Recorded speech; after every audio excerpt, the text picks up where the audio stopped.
नमस्कार दोस्तों, आज हम बात करेंगे जस्ट इन टाइम, जो एक इन्वेंट्री मैनेजमेंट सिस्टम है जिसको हम अपनी इंडस्ट्री में यूज़ करते हैं। इसके तहत क्या होता है कि हम अपने मटेरियल अपने सप्लायर को रॉ मटेरियल का ऑर्डर देते हैं जब हम अपना प्रोडक्शन शेड्यूल रिसीव कर लेते हैं। मींस आज हमने अपना प्रोडक्शन शेड्यूल रिसीव किया है, हमने अपना प्रोडक्शन प्लान किया, उसके अकॉर्डिंग हम अपना प्लान सप्लायर को दे देते हैं, जिससे सप्लायर अब लीड टाइम के तहत अपने मटेरियल को डिस्पैच करता है और हम उसको रिसीव करते हैं। Just in time inventory system का सबसे बड़ा बेनिफिट है कि इन्वेंट्री कम होती है और इससे आप कंपनी की एफिशिएंसी इंक्रीज होती है, चाहे वो प्रोडक्टिविटी हो, चाहे वो क्वालिटी हो, चाहे स्पेस एफिशिएंसी हो।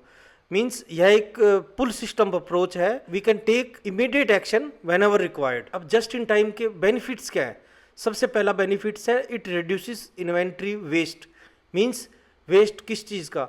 इन्वेंट्री का। सपोज करो कंपनी की सेल है 1 करोड़ और हम इन्वेंट्री रख रहे हैं 60 लैक्स। अब जानते हैं JIT के बेनिफिट्स क्या है। JIT से हमारा जो मैनेजमेंट सिस्टम है वो अलर्ट मोड में रहता है, चाहे वो सप्लाई चेन मैनेजमेंट हो, चाहे वो ऑपरेशन मैनेजमेंट हो या क्वालिटी मैनेजमेंट सिस्टम हो, चाहे वो अदर सपोर्टिव हमारे सिस्टम है, चाहे टूल रूम है या मेंटेनेंस है, ये सिस्टम भी हमारे अलर्ट मोड में रहते हैं। तो सबसे पहला बेनिफिट यही है इसका। इससे क्या होता है कि हमारा जो वेस्ट होता है वो रिड्यूस होता है। जी हाँ, वेस्ट मतलब इन्वेंट्री कम होती है। इन्वेंट्री कम होगी तो हमारी ओवर प्लानिंग नहीं होगी, मींस ओवर प्रोडक्शन नहीं होगी और हम डिफेक्ट्स कम जनरेट करेंगे।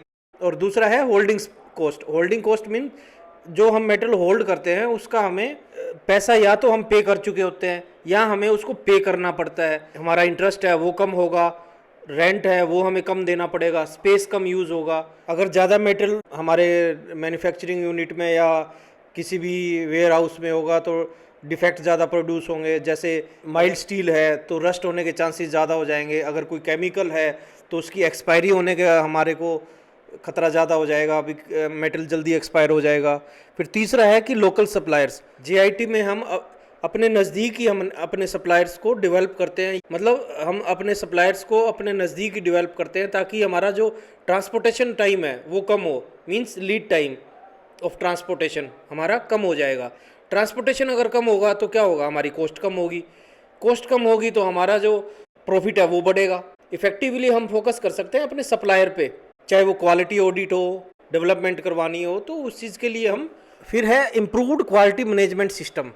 मींस जैसा कि हमने बताया कि भी इसमें हर, चाहे वो इनकमिंग क्वालिटी हो, चाहे वो प्रोडक्शन क्वालिटी हो, चाहे वो प्री डिस्पैच इंस्पेक्शन क्वालिटी हो, सभी अलर्ट मोड में रहते हैं और इमीडिएट एक्शन लेते हैं किसी भी इशू के लिए। JIT इम्प्लीमेंट करने के लिए हमें अपना लीड टाइम कैलकुलेट करना पड़ेगा, मैन्युफैक्चरिंग प्रोसेसिंग टाइम कैलकुलेट करने पड़ेगा।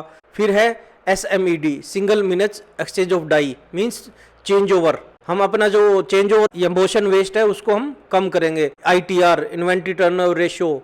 हम क्वालिटी सर्कल्स, हम हर डिफरेंट एरिया में क्वालिटी सर्कल क्रिएट करेंगे ताकि हम फोकस्ड वे में काम कर सकें, लोगों को ट्रेनिंग दे सकें। KPI, की परफॉर्मेंस इंडिकेटर्स हम कैप्चर करेंगे ताकि हमारा जो डिजायर्ड हमारा टारगेट है उसके अकॉर्डिंग हमारा काम हो रहा है कि नहीं हो रहा है, चाहे वो मटेरियल रिसोर्स प्लानिंग हो या फिर इफेक्टिव प्रोडक्शन प्लानिंग हो, वो हमारी इफेक्टिव होनी चाहिए। क्वालिटी मैनेजमेंट सिस्टम होना चाहिए।